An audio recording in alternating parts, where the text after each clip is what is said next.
Oh my freaking God, I forgot to hit record. Alright, this is to all the people that ask me questions. Yes, I do know what it's like to be homeless. Yes, I do. When my mom died in Portage, Wisconsin, I got kicked out. I had nowhere to go. I know what it's like to sleep in a car. Thank God my mom gave me that car before she died. That 1972 Chevy Caprice. Yes, I slept in that car. I was homeless. And if it wasn't for my cousin in Portage, Wisconsin, Jimbo, I would never be up here. Probably, I don't know.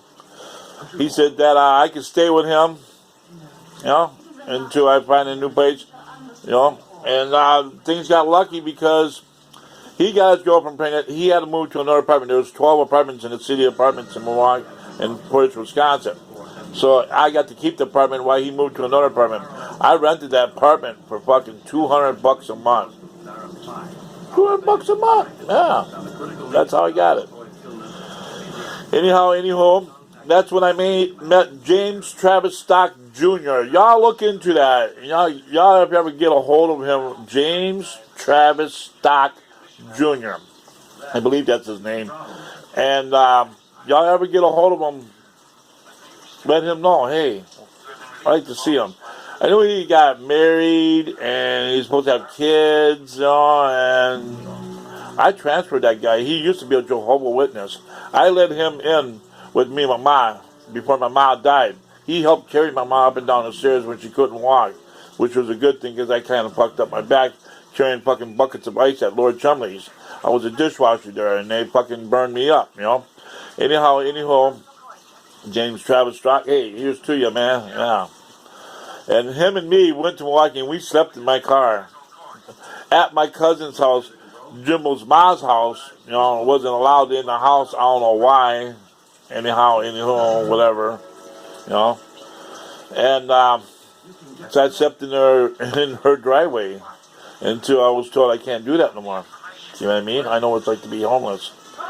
So we'd go down Milwaukee and drive all around to find her house, and we'd find her house, and it'd be late at night, and I don't want to come knocking on the door because I didn't think I was welcome anyways. So I parked my car real quiet. I even turned it off, and I rolled up her driveway and put it in park, and we'd go to sleep. And tomorrow morning I hear a knocking on my door, on the window. What are you doing here? You can come in. Oh, I can come in? Oh, I'm family? Oh, okay. Can my friend come in? Huh. We're homeless. Anyhow. So then, like I said, when my mom died, I got kicked out because y'all heard that story about, Conrad Nielsen. Said no, he was not going to let a single guy like me live there by myself in a 3-bedroom apartment. Anyhow, he liked my mom, that's why he rented it to her. Anyhow.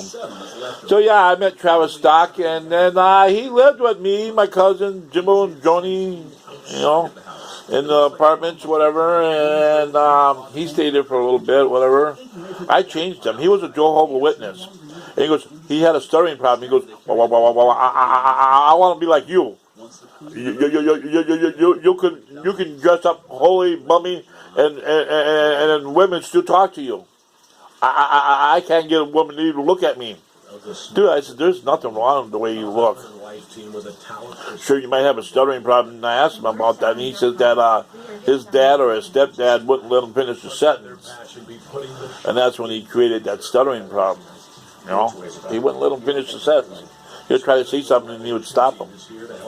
That's why he kept repeating himself over and over, until he got to the point. He was a Jehovah's Witness. He said he had to praise the Lord, praise him. They had him do everything. He was like his little puppet. I said, dude, you don't have to live like that. He goes, well, what do you think I'm going to do? I don't want to be homeless. What would you suggest? I said, you're going to come live with me and my mom. What, you think it'll be all right? I'm like, yeah, dude, we got a 3-bedroom apartment. We got a bedroom just for you. Where can I move in? So then, James Travis Stock, he was an all right guy. I took him all around the world and shit, all the Milwaukee at least. And I showed them the hard times of not having nothing, you know. And took an aluminum door, broke it down, and took it into scrap metal, and I showed them how to get money, to get food. Yeah, sure. A whole aluminum door. Broke it down in little pieces, put it in bags, took it to the recycling center, and got $12. I said, now I'm going to show you how to get food. Me and him got chicken dinners, you know, and we sat there and we ate together. Friends. Oh, why can't we be friends? Oh, why can't we be friends? And then, you know, got some gas and shit, and cruised around a little bit, and then came back home by my mom, you know. And I think that's,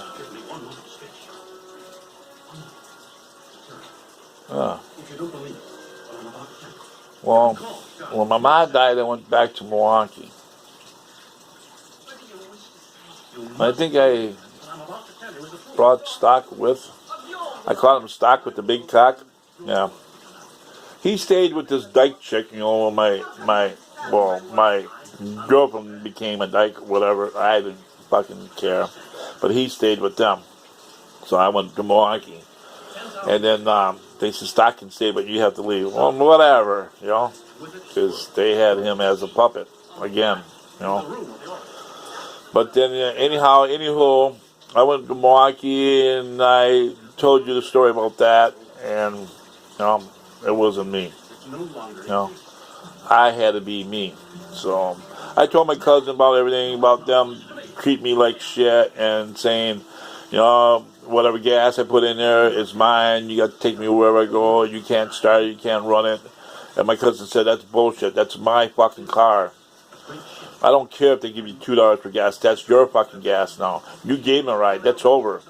You don't tell a taxi cab, hey, I just gave you $6. Shit, that's a whole thing of gas. You're going to come back here every fucking day and give me a ride until that gas is gone. You're not driving nobody around until that gas is gone. That's my fucking gas. Bullshit. It's my fucking car. I pay for the shit. I pay for the fucking car and shit. It might be your gas to get somewhere, but it ain't your gas no more. See, I was sick of motherfuckers using me. And that food deal, I buy food. She said, all right, you got to give me some money. All right, I give you some money for food. Come back home from work, and there ain't no more motherfucking food. They let everybody in, eat up all the fucking food, and then everybody gone or sleeping. House full of motherfuckers. I had to get the fuck out of there. So then I moved up with my cousin, and I stayed with my cousin, slept on the couch, whatever. It was a one-bedroom apartment, studio apartment. And they had a bed, and I slept on the couch. And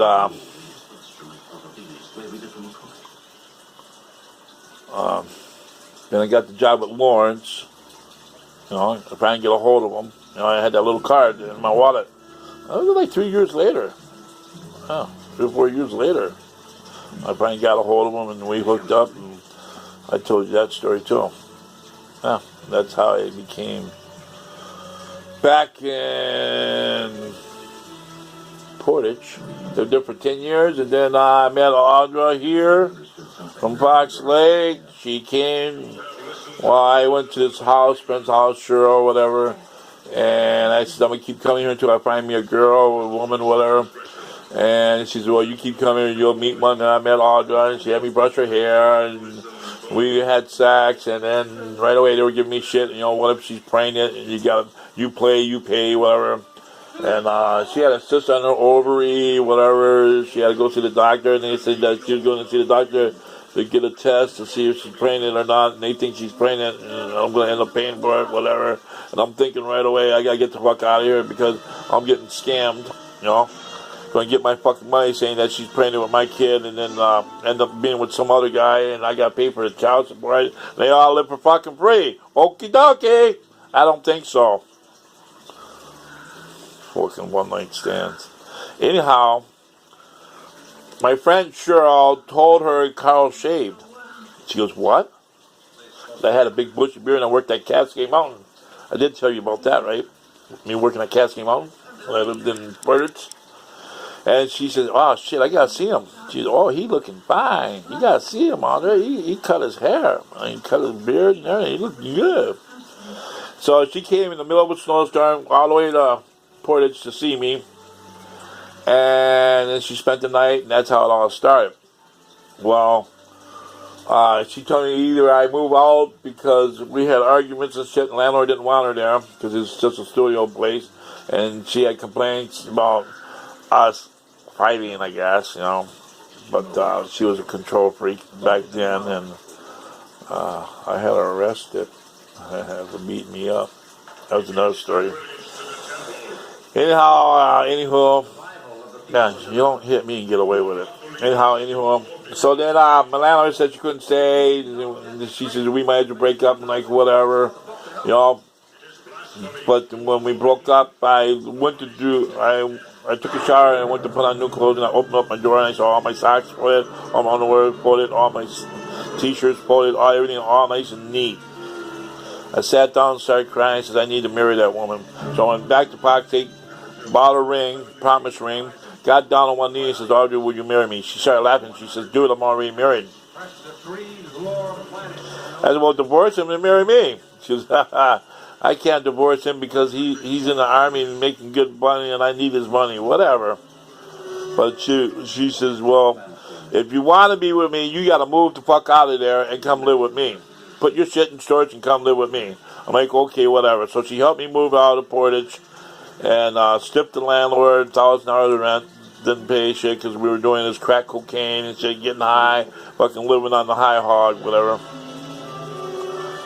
Young fucking foolish days, whatever. And that's what I told you. I did some shit, I kind of regret, but don't regret, because if it wasn't for me getting high, I wouldn't have met Audra. I wouldn't have found Fox Lake. And I wouldn't have found Caravan, because I found Caravan when I was high.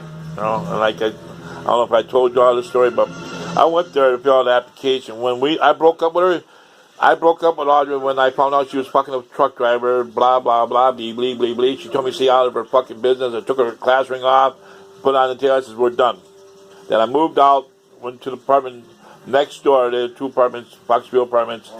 And then I had $23 in my pocket. I only had like a nickel bag of dope, and I was freaking out. Like I got no food. I'm running out of dope. I'm running out of money. I'm running out of gas. I need to find a job. So I was driving around on a road trip looking for a job, whatever, and I seen Caravan. I was, well, let's go try it out. Walked in there, filled out an application, and next day my ex-girlfriend Audrey was knocking on my door saying, dude, when did you fill out the application at Caravan? I said, yesterday. Dude, don't you got to take a drug test there? I'm like, they didn't say nothing about that. Dude, you got an interview today. I'm like, really? She says, yeah, you are so lucky. So I went in there and went for my interview. But when I went there, I couldn't find the place because I was sober. I was clean. I figured I better be clean to go for this interview. So I couldn't find the place. So I went back home, got high, went on my 2-hour road trip, and I found a place. And the place was only 2 blocks away. Or 3 blocks, whatever. Took a 2-hour road trip just to find a place that was only 3 blocks away. Because it was a road trip, And the only way I could find it is go back on that road trip, And I was going here and going there and here and there. Where the fuck is this place? So I found a place and went in there, and I had a white shirt on, I had a tie on, my hair in a ponytail, black dress pants and shit. I only weighed 135 pounds, and hold on, you ain't fucking see this shit? This is what I'm talking about. What fucks me over? No, cancel, motherfucker. Got you this time. Last fucking time that shit happened to me. Yeah, gotta watch that shit. Like a little fucking baby, you gotta watch it. This shit's off and there goes my fucking download. Wait all that time for nothing. Anyhow, so I went there, and I had my hair pulled back, white shirt, dress shirt, tie, black slacks, went in to my interview. And the guy, Jerry Hawk, asked me. He gave me the interview. See, I got lucky because a guy just gave us 2-week notice, and he was there for 6 years, so there was no opening for 6 years.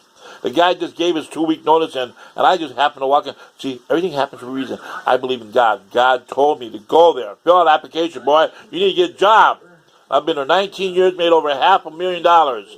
Now, starting tomorrow, I work in overtime. And when I got out of jail, I went to jail for marijuana. So, I got out of the apartments. Went to jail for 9 months. And when I got out of jail, let's see, his notice on the bulletin board says apartment for rent. Here I've been for 16 years. Anywho, so, the guy gave us 2-week notice. And Jerry Ha said to me, "Can you spray paint?" I'm like, "Yeah, I spray paint in my car." He goes, "You're hired." He goes, "Can you start tomorrow? You got steel toes?" I'm like, "Yeah, I got steel toes." He goes, "Can you start tomorrow?" I'm like, "Sure." He goes, "All right, be here at 7:30 for your orientation." I'm like, "Cool." Gail told me, as long as you come to work every day on time, your life will be set. It's been 19 years. Sure, I had a bad attendance before when I was younger and that, but they just, they figured they saw me as a good one. Even Jerry said that. I believe we got a good one. Because I put an application, willing to learn, willing to work any shift, and work well with others. Salary desire open. Hours open. Can you start today? Yes. And then they said leave comments. I said, "I love money." Big large words. As if interested, call me. And I left them my ex-girlfriend's number. They called. Right away. They want to meet this man who loves money. I guess I'm the only one that loves money. I love making money. Yeah. Money should be my middle name. Carl Money Kish. YouTube Carl Kish subscribe. See you later. Don't let the lesson get you. See you later.